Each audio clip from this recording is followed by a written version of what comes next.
ফের একাধিক দাবি নিয়ে বিক্ষোভ গ্রামবাসীদের। বৃহস্পতিবার রানীগঞ্জ বিধানসভা তিরাট পঞ্চায়েত ঘিরে বিক্ষোভ দেখান এলাকাবাসীরা।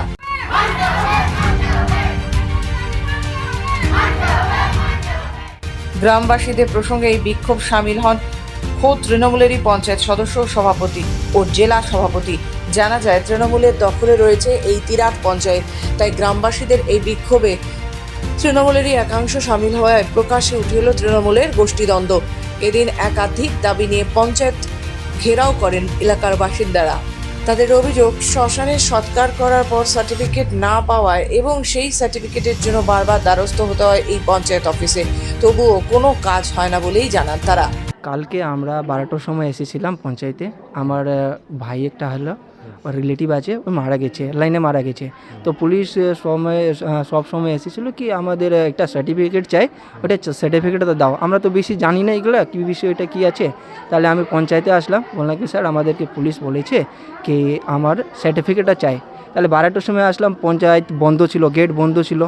তাহলে এক ঘন্টা আমরা বসলাম।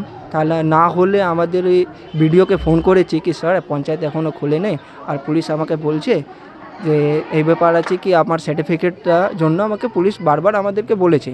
সে আমাকে সেই জন্য পঞ্চায়েত আসলাম। তাহলে গেট বন্ধ আছে, 1 ঘন্টা থেকে ওয়েট করছি আমরা, পঞ্চায়েত মেম্বারটা গেট খোলেনি। তাহলে ফের আবার আসলো প্রধান রাগে ধমকি দিয়ে আমাদেরকে বলছে কি তুই কেন ফোন করলি, দিব না। প্রধানের নাম তো আমরা জানি নেই, প্রধান তিরাট গ্রাম পঞ্চায়েতের প্রধান। ও বলছে কি তুই ফোন কেন করলি, তোমাদেরকে আজকে দিব না, আমরা ইনকোয়ারি করব, কই মারা গেছে আমরা তো দেখলাম নাই, কোথায় জ্বালাইলি আমরা তো দেখলাম নাই, সেই জন্য আমরা তো আর জানি নাই, আর কালকে আসবো, আমাকে আজ তো দিব না তোমাকে। সে আমরা রিকোয়েস্ট করছি কি স্যার পুলিশ বলেছে আমাদেরকে আমাদের সার্টিফিকেট দিয়ে দাও, আর বেশি এগুলো আমরা জানি নেই। আমার লোক মারা গেছে, একটা আমার ছোটা ভাই মারা গেছে, 19-20 বছরের ছেলে আছে। 10-5 দিন হয়ে গেছে, সেই সময় তো নর্মাল ছিল, কিন্তু কালকে রেগে বলেছে আমাদেরকে কি ধমকি দিয়ে বলছে দেখি দিব না কালকে। তাছাড়া ওই পঞ্চায়েত অফিস নির্দিষ্ট সময় কখনোই খোলা হয় না বলেও জানান তারা। তাই একাধিক দাবি নিয়ে বিক্ষোভে সামিল হয়েছেন তৃণমূলের জেলা পরিষদের সদস্য স্বরূপ ব্যানার্জি। সংবাদ মাধ্যমের মুখোমুখি হয়ে তিরাট পঞ্চায়েতের অফিসের প্রধানের বিরুদ্ধে ক্ষোভ উগরে দেন তিনি। জেলা পরিষদের সদস্য আমি তিরাট থেকেই জনপ্রতিনিধি ছিলাম আগের বার। এই কেসটা 2023-এ রেল পারাপার করার সময় ছেলেটি অ্যাক্সিডেন্ট হয়, জেলা হসপিটালে তাকে ভর্তি করা হয়। আমার চোখের সামনে এখানে দেখছেন কাগজ, যে কাগজে ওকে রেফার করা হয়েছিল বর্ধমান মেডিকেল কলেজ। অ্যাম্বুলেন্সে চাপাবার সঙ্গে সঙ্গে ছেলেটি মারা যায়, তার পোস্টমর্টম হয়। তারপর থেকে মেয়ে দিশাহারা থাকা অবস্থায় তার বডি চালান হারিয়ে না মিসপ্লেস হয়, পায় না, আমাদের কাছে আসে, আমরা প্রধানের কাছে দ্বারস্থ হই, আমরা একটা অ্যাপ্লিকেশন লিখি, নিয়ম অনুসারে আমার পঞ্চায়েত সদস্য সাইন করে এবং জেলা পরিষদ অলসুদার সদস্য আমি প্রধানের সামনে সাইন করি স্বরূপ ব্যানার্জি নামে, যে দাদা আমরা জানি এই কেসটা দামোদর নদীতে চালানো হয়েছে, তোমাকে ডেথ রেজিস্ট্রেশন দিতে বলছি না। সঠিক সময় পঞ্চায়েত অফিস খোলা হয় না, সাধারণ মানুষকে হয়রানিতে পড়তে হয়, এমনকি অনেক ক্ষেত্রে হেনস্থার শিকারও হন মানুষ। এমনই একাধিক অভিযোগ তুললেন তিরাট গ্রাম পঞ্চায়েতের সাধারণ সদস্য সুশান্তি হাসদা। আমাদের বিক্ষোভ এটাই যে আমাদের যে সাধারণ নাগরিক আছে তাদেরকে অনেক হ্যারাসমেন্ট করা হচ্ছে, বারবার আসছে কিন্তু কাজ হচ্ছে না। আমরা কালকেও এসেছিলাম, এই জন্য আমরা আজকেও এসেছি। সব সময় কি প্রধান ও একটা রেসিডেন্ট দিতে পারে না, যখনই আসে আজকে প্রথমবার হলো যে 10:30টায় গেট খোলা হয়েছে, না হলে কোনো দিন এই পঞ্চায়েত 10:30টা গেট খোলে না। 12টা 12:30 ওরা আসবে, সাধারণ মানুষ বসে থাকবে 12টা পর্যন্ত, 10টা থেকে বসে থাকবে 12:30 তক আসবে, 1টা হয়ে যায়। তো এটা কেমন প্রধান? ও নিজে একটা বাড়িতে কোনো কিছু এমার্জেন্সি যদি রেসিডেন্ট ইনকাম চায় তাও বাড়িতে পাওয়া যাবে না, ও বাড়িতে রাখে না কেন? এমনি মানুষের হয়রান কেন?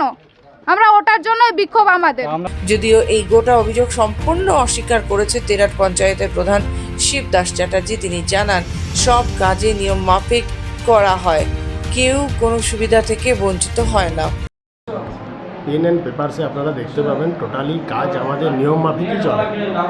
আমরা আগস্ট সেপ্টেম্বরে আমরা বসেছি, তখন থেকে পুরনো যে আমাদের প্রধান আছে তারই কাজ করতে করতে এইগুলো চলে গেল। তারপরেই লোকসভা ইলেকশনের জন্য সবাই অন ডিউটিতে 6 জুন পর্যন্ত আছে। কারোর কোনো পরিষেবা থেকে কেউ বঞ্চিত হয় না। একটা ছোট্ট ম্যাটার নিয়ে, যেটা একটা বার্নিং সার্টিফিকেট 4/1/2023-এ সে রেল অ্যাক্সিডেন্টে মারা যায় এবং তাকে আমাকে বলে 15 তারিখে মেম্বার সাইন করে পাঠিয়ে দেয় যে 15 তারিখেই তাকে ওই সার্টিফিকেটটা দিতে হবে, বার্নিং সার্টিফিকেট। আমি কেবল এইটুকু বলি, প্রধান হিসাবে বলেছিলাম যে এটা ভাই একদিন আমরা দেখি, অন্ততপক্ষে একটু খবর নিই, তার পরের দিনে আমরা দিয়ে দেবো। এমনকি ওদের রিসিভ কপি আনতে আমি 10-10:30টায় লিখেও দিয়েছিলাম যে আমি দিয়ে দেবো। তারপরেও যদি আন্দোলন করে আসে সবাইকে নিয়ে, তো আমাদের কিছু করার নেই। আর আমরা যে মেয়েটিকে বলছে যে পরীক্ষার জন্য বঞ্চিত হয়েছে, আমরা সেই মেয়েটাকেও আনতে বলি না একবারও। যে ওই অ্যাপ্লিকেশানটা নিয়ে এসেছিলো, আমরা তাকেই সই করিয়ে ওই সার্টিফিকেটটা দিয়ে দিতাম। তবে এই গোটা ঘটনায় উঠে এসেছে তৃণমূলের গোষ্ঠীদ্বন্দ্ব, জানি ফের অস্বস্তিতে পড়তে পারে বলে মনে করছে ওয়াকিবহল মহলের একাংশ। রানীগঞ্জ থেকে সমীর বাদ্যকরের রিপোর্ট, খবর বাংলা।